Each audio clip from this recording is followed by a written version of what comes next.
নমস্কার বন্ধুরা, সনাতন ধর্মে এবং প্রাচীন গর্ভসংস্কার বিজ্ঞানে শিশুর জীবনের প্রতিটি ধাপকে অত্যন্ত সুনির্দিষ্ট ও বৈজ্ঞানিক সংস্কারের মাধ্যমে পালন করা হয়।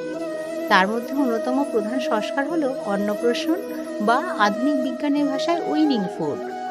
আমরা অনেকেই মনে করি 6 মাস পর শিশুকে বাইরের খাবার দেওয়া কেবল পেট ভরানোর একটি উপায়, কিন্তু গর্ভসংস্কার ও আয়ুর্বেদ বলে মায়ের গর্ভে শিশুর শারীরিক অঙ্গপ্রত্যঙ্গের গঠন হয়, কিন্তু ভূমিষ্ঠ হওয়ার পর 6 মাস বয়স থেকে তার ওজস, মেধা এবং শরীরের ধাতু সমৃদ্ধ করার প্রক্রিয়া শুরু হয় উইনিং ফুডের মাধ্যমে।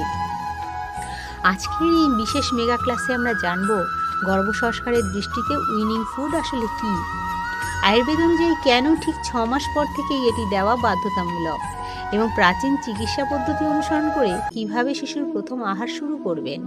শেষ পর্যন্ত সঙ্গে থাকুন।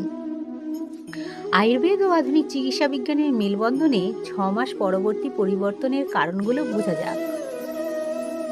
জন্মের পর প্রথম 6 মাস শিশুর পরিপাকতন্ত্র কেবল তরল প্রোটিন অর্থাৎ মায়ের দুধ হজম করার উপযোগী থাকে। 6 মাস পূর্ণ হলে শিশুর পেটে জঠরাগ্নি প্রজ্বলিত হয় এবং পরিপাককারী উৎসেচক তৈরি হতে শুরু করে। আয়ুর্বেদ অনুযায়ী মায়ের দুধ বাচ্চার রসধাতু রক্ষা করে, কিন্তু 6 মাসের পর শিশুর হাঁটা চলা, বসা ও বুদ্ধির বিকাশের জন্য শরীর রক্ত, মাংস ও অস্থিধাতুর পুষ্টি খোঁজে, যা কেবল মায়ের দুধে প্রাপ্ত শক্তি দিয়ে পূরণ হয় না।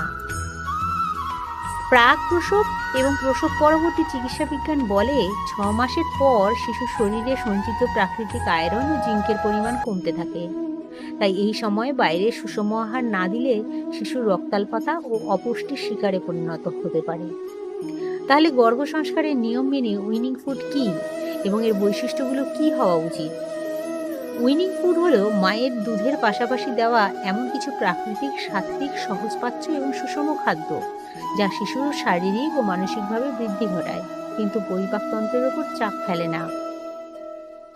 অন্নপ্রাশনের সূচনায় বিশুদ্ধ মধু ও ঘৃতের সামান্য ছোঁয়া বা স্বর্ণপ্রাশন শিশুর মেধা বাড়ায়। চাল, মুগ ডাল হালকা ভেজে গুঁড়ো করে জল ও সামান্য দেশি ঘি দিয়ে তৈরি পাতলা মণ্ড বা ফ্যান, এটি সাত্ত্বিক সুজি বা মণ্ড বলা হয়। খাঁটি সেদ্ধ করা পেঁপে, মিষ্টি আলু বা কলার মণ্ড, যা পরিপাক শক্তি বাড়ায়। 1 বছর বয়স পর্যন্ত খাবারে অতিরিক্ত লবণ বা চিনি মেলাবেন না, কারণ এটি শিশু শরীরে প্রাকৃতিক স্বাদবোধ তৈরি হতে বাধা দেয় এবং কিডনিতে চাপ বাড়ায়। গর্ভসংস্কার কেবল খাবার কি দিচ্ছেন তা দেখে না, কিভাবে দিচ্ছেন তাও সমান গুরুত্বপূর্ণ মনে করে। মায়ের মানসিক অবস্থা, মা যদি বিষণ্ণতা, বিরক্তি বা রাগের মধ্যে দিয়ে বাচ্চার মুখে খাবার তুলে দেন, তবে সেই খাবারের পুষ্টির সাথে মায়ের নেতিবাচক হরমোনও বাচ্চার শরীরে প্রভাব ফেলে। মা শান্ত ও আনন্দিত মনে খাবার খাওয়াবেন। মন্ত্র ও পজিটিভ স্পন্দন, বাচ্চার মুখে প্রথম খাবার তুলে দেওয়ার সময় শুভ ইচ্ছা বা প্রার্থনা করুন। এতে বাচ্চার অবচেতন মনে খাবারের প্রতি শ্রদ্ধা ও ইতিবাচক শক্তি তৈরি হয়। জোর করে না খাওয়ানো, আয়ুর্বেদ বলে জোর করে খাওয়ানো বা খাবার আম বা বিষ পরিণত হয়। শিশু যতটা স্বাচ্ছন্দ্যে খাবে ততটাই তাকে দিন।